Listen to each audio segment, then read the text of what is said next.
నమస్తే. శ్రీమాత్రే నమః. ఇప్పుడు కార్తీక మాసం అనంగానే అందరికీ దానాలు, ధర్మాలు అవన్నీ గుర్తొస్తాయి కదా! అయితే ఈ కార్తీక మాసంలో చెప్పదగినది ఉపవాసం అండి. ఉపవాసము అంటే ఏంటి? అది ఎందుకు చేయాలి? ఎలా చేయాలి? అది చేయడం వల్ల శాస్త్రీయపరమైన ఉపయోగాలేంటి? ఆరోగ్యపరమైన ఉపయోగాలేంటి? ఇప్పుడు నేను వివరంగా తెలియపరుస్తాను. ఉపవాసం యొక్క ఫలితము అంటే కార్తీక మాసంలో ప్రతి సోమవారము ఉపవాసం ఉండి నక్షత్ర దర్శనం తర్వాత కనుక భోజనం చేస్తే శివ సాయుధ్యాన్ని పొందుతారు అని మన కార్తీక పురాణం చెప్తోంది. అంటే సోమవారాలే ఉపవాసం అని కాదు. ఇక్కడ మనకి ఏకాదశులు వస్తాయి. ఇంకా కార్తీక పౌర్ణమి ఉంది. ఇలా కార్తీక మాసానికి సంబంధించి ప్రతిరోజు ఉంది. మంచి విశేషం కాబట్టి. కానీ ప్రతిరోజు మనం ఉపవాసం ఉండలేం కాబట్టి సోమవారాలు, ఏకాదశి, పౌర్ణమి ఈ ఇలాంటి పుణ్యతిథుల్లో కనుక ఉపవాసం ఉంటే విశేషమైన ఫలితం ఉంటుంది. అయితే ఉపవాసం వెనుక అసలు శాస్త్రీయత ఏమిటి అనేది ఇప్పుడు చూద్దాము. అసలు ఉపవాసం ఎందుకు చేయాలి? అందరూ అంటారు ఉపవాసం అంటే డైటింగ్ అనుకుంటారు. ఉపవాసం అంటే డైటింగ్ కాదు. ఉపవాసము అర్థం ఏంటంటే ఉప అంటే దేవుడికి దగ్గరగా, వాసం అంటే నివసించడం అనమాట. అంటే దేవుడి పూజ గది పక్కనే కూర్చోవడం అని కాదు. దేవుడి నామస్మరణతో ఆ స్వామివారి యొక్క నిత్యం నామస్మరణతో ఆయనకి దగ్గరగా ఉండడము అనేది ఆధ్యాత్మిక పరంగా అయితే కనుక, ఇప్పుడు శాస్త్రీయ పరంగా ఉపవాసం అంటే మన పెద్దలు పూజలు, వ్రతాలు చేసినప్పుడల్లా మనం ఉపవాసం ఉంటూనే ఉంటాం కదా! అయితే ఉపవాసం అనేది భగవంతుడికి మనం చేసే ఒక నివేదన అన్నమాట. ఒక సాధన అన్నమాట.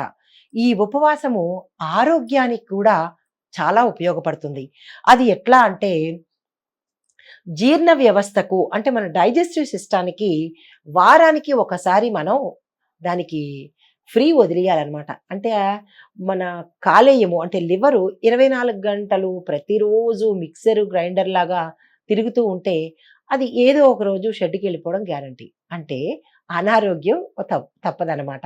అందుకని మన పెద్దలు ఏం చెప్పారంటే ఏదో ఒక వంకతో అంటే ఈరోజు పవిత్రమనో, అది మంచిదనో, ఇది మంచిదనో మన పెద్దలు ఏం చేశారంటే ఆ ఒక్కరోజు ఉపవాసము అంటే తిండిని కట్టేస్తే కనుక శరీరానికి అంటే డైజెస్టివ్ సిస్టము చాలా బాగుంటుందని ఆయుర్వేద ప్రకారంగా కూడా చాలా మంచి అంటే మనలో ఉండే శరీర వ్యవస్థ చాలా చక్కగా ఉంటుంది. అంటే వారానికి ఒక రోజు ఆ లివర్‌కి మనం విశ్రాంతి ఇవ్వాలన్నమాట. ఎందుకు అంటే ఈ మిగతా కార్యక్రమాలన్నీ చక్కగా అంటే మన వ్యవస్థలో, మన శరీర వ్యవస్థలో అన్ని కార్యక్రమాలు చక్కగా జరగాలి అంటే లివర్ ఫంక్షన్ చాలా చక్కగా ఉండాలన్నమాట. ఆ రోజు కనుక ఒక్కరోజు విశ్రాంతి ఇస్తే అది మిగతా ఆర్గాన్స్‌ని చక్కగా పనిచేసేలాగా చేస్తుందన్నమాట. దానివల్ల ఏంటవుతుందంటే మనకి యాక్టివ్‌నెస్ ఉంటుంది, ఆరోగ్యం బావుంటుంది, మన చూడ్డానికి కూడా అంటే అందంగా తయారవుతారనమాట. అయితే తిన్న వెంటనే కొంతమంది ఏం చేస్తారంటే నిద్రపోవడమో, లేతే బద్ధకించడమో చేస్తారు. దానివల్ల కూడా అనారోగ్య సమస్యలొస్తాయి. ఇందు మూలంగా ఏం చెప్పారంటే వారానికి ఒక రోజు కనుక ఉపవాసం ఉంటే జీర్ణ వ్యవస్థ తిరిగి శక్తిని పుంజుకొని మూలల ఏవైనా దోషాలుంటే అంటే దోషాలు మన శరీరం లోపల ఏముంటాయంటే కఫ, వాత, పిత్త ఈ 3 దోషాలని ఆ ఒక్కరోజు ఉపవాసము తీర్చివేస్తుందనమాట. వాటిని అడ్జస్ట్ చేసుకుంటుంది. ఇది శాస్త్రీయ పరంగా. మరి దైవీపరంగా చూసుకుంటే గనక మనకి శివుడి యొక్క అనుగ్రహం ఉంటుంది, విష్ణుమూర్తి యొక్క అనుగ్రహం ఉంటుంది. తర్వాత మన పెద్దలు కూడా ఇంకోటి ఏం చెప్పారంటే మీరు వినే ఉంటారు. అమ్మమ్మలు, తాతయ్యలు, నాయనమ్మలు ఏం చెప్పారు? లంఘనం పరమౌషధం అన్నారు. లంఘనం అంటే ఉపవాసమే అనమాట. అది కూడా ఒక రకమైన ఔషధం అనమాట. ఇది మన పెద్దలు ఏ అనారోగ్యం వచ్చినా అంటే జ్వరం వచ్చిందనుకోండి ఏం చేస్తారు? వెంటనే ఆ రోజంతా ఏమి తినకూడదు, జ్వరం తగ్గే వరకు ఏమీ తినకూడదు అంటారు. అసలు జ్వరానికి తినకపోవడానికి అస్సలు సంబంధమే లేదు. అయినప్పటికీ ఆ వంకతో అయినా సరే మనం లంకణం చేస్తాము అని. అంటే దానివల్ల జ్వరం వచ్చినప్పుడు కూడా తిండి తినేస్తూ ఉంటే ఏమవుతుందంటే లోపల జీర్ణ వ్యవస్థ దెబ్బతిని తద్వారా మిగతా రోగాలు వచ్చే అవకాశం ఉంది కాబట్టి మన పెద్దలు ఉపవాసానికి అంత ప్రాముఖ్యత ఇచ్చారనమాట. ఉపవాసం ద్వారా శరీరానికి స్వస్థతే కాదు మనసుకి కూడా చాలా ప్రశాంతత కలుగుతుందనమాట. మనం తినే ఆహారం యొక్క ప్రభావము మన మనస్సు మీద తప్పనిసరిగా పడుతుందండి. ఆహారంలో 3 రకాలుంటాయి. ఒకటి సాత్వికము, తమస్సు, రజోగుణము. ఈ 3 గుణాలు ఉన్న ఆహారం కనుక మనం తిన్నట్టయితే దానికి తగినటువంటి ప్రక్రియ మన జీర్ణ వ్యవస్థలో జరుగుతుందనమాట.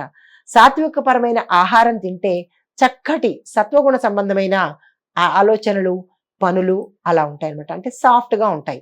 అది మన ఋషులు తీసుకున్న ఆహారము సాత్విక ఆహారం అనమాట. ఆ ఆహారం చేసుకునేటప్పుడు ఉప్పు, కారాలు లేకుండా కందమూలాలే తింటారు. ఇప్పుడు అందరూ చెప్తున్నారు, ప్రతి ఆరోగ్యవేత్త ఏం చెప్తున్నారు? రాది అంటే పచ్చి కూరలు తినాలి, పచ్చి కూరలు. ఈ పచ్చి కూరలు తినాలి, వండని పదార్థాలు తినాలి అన్నది ఆనాటి నుంచి మన ఋషులు ఎప్పటినుంచో చెప్తున్నారు.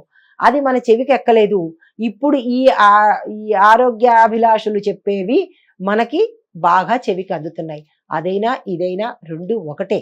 కానీ వీళ్ళు ఒక రకంగా చెప్పారు, మన ఋషులు మరొక రకంగా చెప్పారనమాట. అయితే దీనివల్ల ఏంటంటే మనకి నిగ్రహ శక్తి పెరుగుతుంది, మనసు ప్రశాంతంగా ఉంటుంది. దానివల్ల మన ముఖంలో తేజస్సు పెరుగుతుందనమాట. అవన్నీ క్రోడీకరించుకుని, అవన్నీ సమీకరించుకుని మనము ఈ పర్వదినాలలో, ఈ పుణ్యమైన మాసాలలో మనం వ్రతాలని, నోములని, కార్తీక మాసాలని, మార్గశిర మాసాలని, మాఘమాసాలని ఇలాగ మనం ఒక్కొక్క వారాన్ని ఎంచుకుని ఒక్కొక్కసారి ఉపవాసం చేస్తూ ఉంటాం అనమాట.